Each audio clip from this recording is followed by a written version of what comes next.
Hello everyone, it's Jozu again, and in today's video I'll be showing you how to defeat Dark Fae on auto completely on final stage of the Doom Tower hard.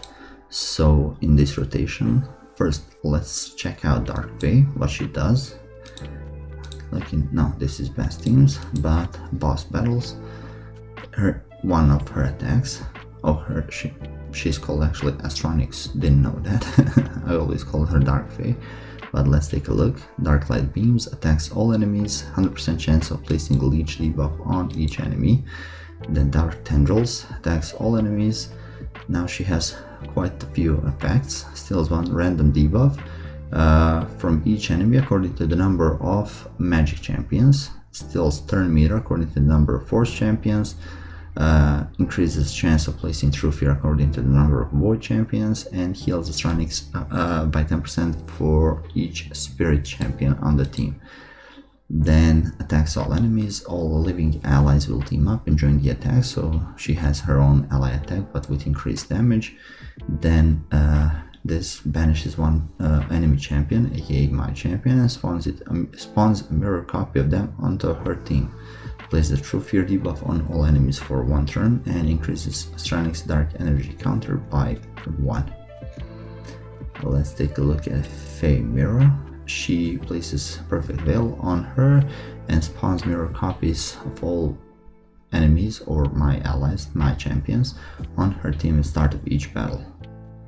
She's, like all bosses, immune to a lot of stuff, a lot of CC, and not a lot, but all CC, other than turn meter reduction, but that's not like too big of a crowd control. She's actually turn meter reduction effects are decreased by 50% when used against the boss, so they're not working completely, but that's the tactic that I'm gonna be using against this boss. So let's take a look at my team.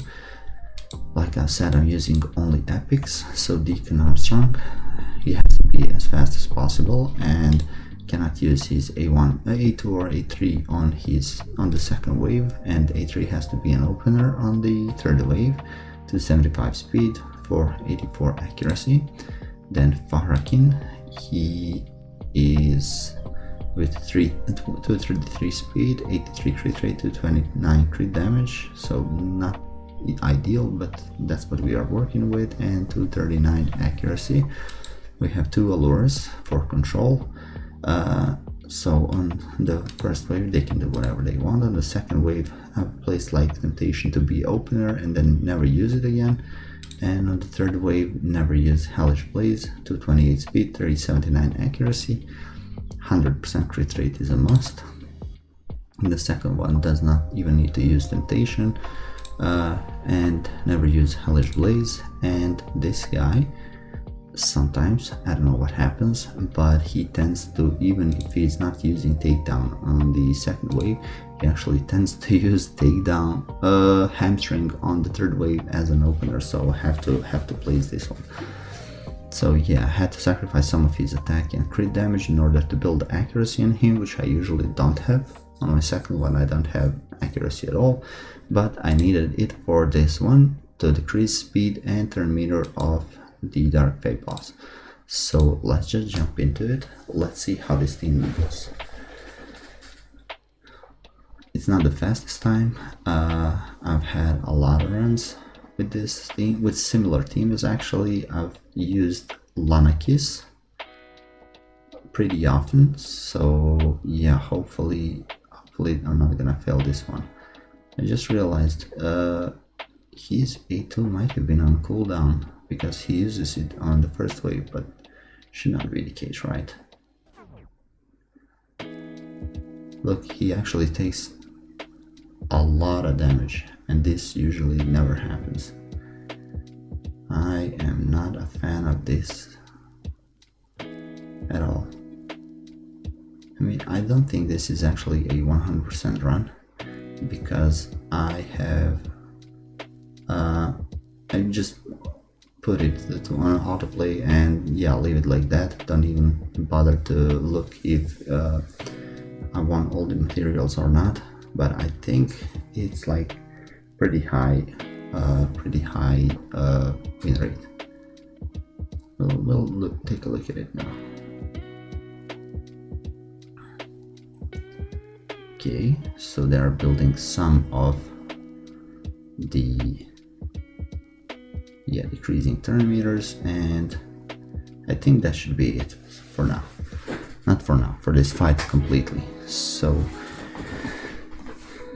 only like the bad RNG like that one can actually potentially be a problem, but hopefully it won't be in this case. You can also do that, for example, for them to only use A1 after opening, like with A2 allures. See, not to use this one, but hopefully it's gonna be fine.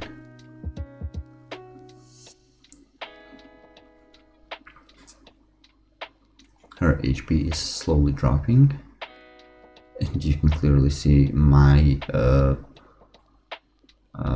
Royal Guard is actually full health. I don't have him on lifesteal. maybe some of the masteries I actually haven't looked at them, but yeah, great thing he is. You can of course make a lot better teams. I've seen that kind of speedruns on this is having like Royal Guard, he's like a must, and Acrisius. Of course there are other champions alongside them, probably Allure is amazing in many stages.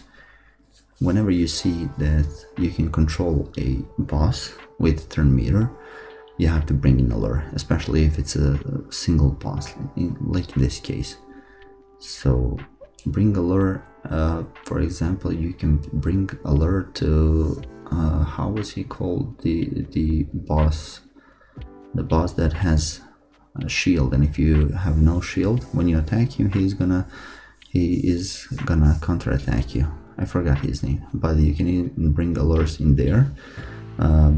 But in that case you would have to have champions that can provide you constant shielding like throughout the whole match.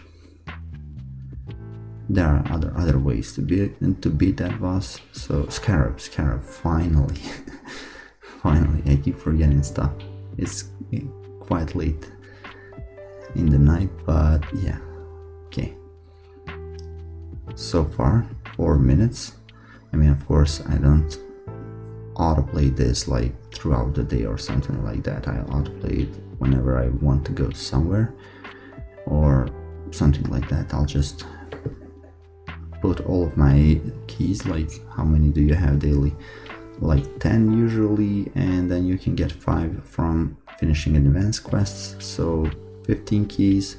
I put like 14 keys or 7 super fights, super raids, how are they called, and when I come back it's usually 100%. So boss is slowly dropping. Hopefully this is actually, I don't think it's gonna be sub 5 minutes, but still, will it be sub 200 turns? No, it won't. It's fine. It's still fine. I mean, take a look at it.